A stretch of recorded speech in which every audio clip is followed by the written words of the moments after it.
Hi Taurus, welcome to Higher Source Tarot for your March 2021 Is It in the Cards Love Tarot reading. This is for all Taurus, Sun, Moon, Rising, and Venus. And if you are new to the channel, this is a love reading, but I do post general readings every Friday, and then usually I'll post another reading on Monday or Tuesday. This week, the Monday reading is a love reading. So if a reading doesn't resonate, you can always just check back in a couple of days. I appreciate everyone who has subscribed and everything that you've done for the channel, from liking videos and subscribing and commenting. And if you haven't subscribed yet, I'd love to invite you to join us and become a subscriber. Then you'll know when anything new is posted. So let's begin and get the advice for Taurus. Sun, Moon, Rising, and Venus. What does Taurus need to know about love, please? Okay. So we'll pull 3 cards that represent your energy, 3 cards that represent the person you are attracting, 3 cards for the advice, okay? So we begin here. You're represented by the Hierophants, the King of Swords, and the 8 of Swords. The person you're attracting is the 2 of Cups, the 5 of Cups, and the 8 of Wands. You've got the 2 of Pentacles, the World, and the 6 of Swords in the outcome or the advice position. Well, I do feel like you're starting a new cycle, and maybe both of you are coming out of bad breakups where you felt very restricted. There's definitely sadness on both sides of this. So we'll have to explore that a little bit. You've got here Taurus, you've got Air, Gemini, Libra, Aquarius. You've got water, Pisces, Cancer, Scorpio, fire, and you do have a little bit of earth too. So I definitely feel like they are in the market for a relationship. But again, like I said, I think there's some sadness here with both of you. But I feel like the relationship, so I'm going to say it is in the cards, yes. I feel like this relationship does bring in, and it's uplifting. There's something uplifting about it. So you've got here, with the Hierophant, that's a marriage card. It's a wedding officiant. It's technically a priest. But the Hierophant is a change too. It really is about you going within, meditating, quieting your mind, getting in connection or concert or co-creation with your inner guru, that source energy part of you. And so I feel like you're in this place of getting wisdom in your life, especially with the King of Swords showing up here. He brings clarity of mind, that sharp communication, and that ability to really present yourself without hesitation. And so with those two together, I feel like you've got an idea, really a goal, or an ideal would probably be better to say that, in terms of knowing who you want, and if it's a specific person or if it's just the qualities that we're missing. Because I do feel like with that 8 of Swords, you were in something that was very restrictive. It may have been very shaming, a very critical relationship. The 8 of Swords is often connected with shame and guilt and critical. Too many people talking, too many people's advice on things. And that may be part of it too. If it doesn't represent a relationship, it's too many people giving their 2 cents to you. So maybe if you've never been married and people keep prodding you about it and wanting to direct your life for you, you don't need that. You just need to go within and connect with that Hierophant energy, and really let the universe guide you, and it'll come. It really will. You just quiet your mind and know that you can have, do, or be anything. And so I do feel like too, I kind of like to see that King of Swords with the 8 of Swords, because the King is so powerful, whereas the 8 is a self-imposed prison. And so it kind of balances or even supersedes the energy there. So this person too, though, they've got the 2 of Cups and the 8 of Wands, which I really like to see, because the 8 of Wands are communication and they're the arrows of love in the tarot. But I feel like that 5 of Cups does represent a loss for them on some level. So if it's not a relationship that they grieved, it's a loss of some other type that gave them quite a bit of sadness in their life. I do feel like they've recovered from it, though. I get sometimes in readings where I feel like they're still grieving, and I don't necessarily get that here. I do feel like this person is able to be in a relationship. They're not under a dark cloud, okay? It's not somebody showing up with a gray cloud over their head.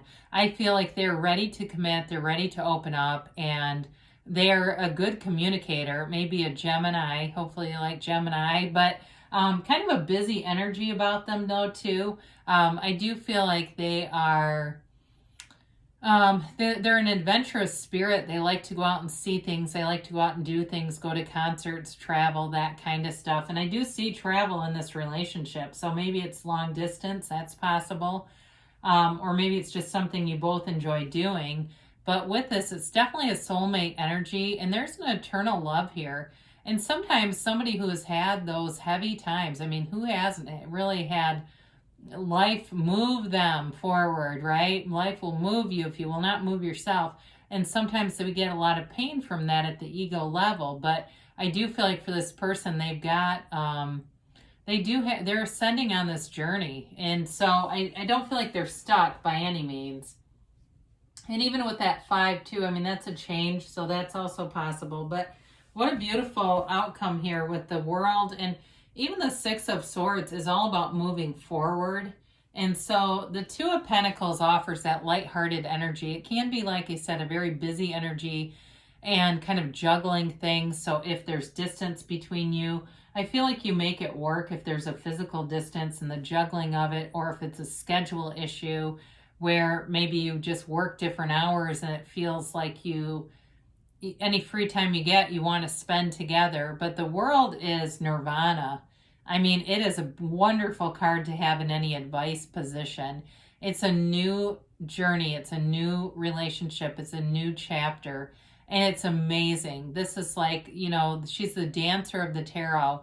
I mean, that's, again, another indicator that it's a very fun relationship. It's uplifting, and it feels like you feel alive again. Especially if you were feeling really restricted, there's such freedom in the World. You're unlimited in this energy. It's a love without boundaries. It's wonderful. The 6 of Swords here is about moving forward. Again, this is also a card of travel too, but it's also a card about moving forward emotionally. There's a lot of emotional energy, as you can see with all the water that's in the card. And so I do feel like if you are coming from a place where you had negativity around you or felt like you just couldn't grow and be who you are in the relationship, this is a relationship where you grow together, and you don't grow out of it. It's like you're growing together, you're moving together, and it's wonderful. And there's similarities here. There's so many similarities in terms of what you like to do and see and experience in your lives. It definitely is uplifting. And again, there's stability here too. So I feel like it's definitely in the cards for you in terms of a relationship. Now, if it's a reconciliation for you too, again, there's growth here and movement forward. So it's really about manifesting that relationship as a new relationship, so that you don't manifest the same old broken down relationship. So let's see what the angels have to say here for Taurus in love, please.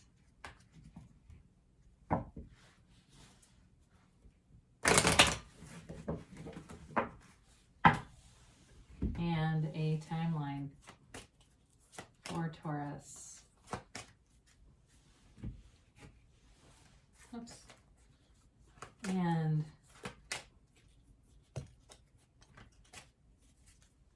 all right, we have here helpful people. So maybe there's a little matchmaker here, somebody who guides you, or even it can even be those random things like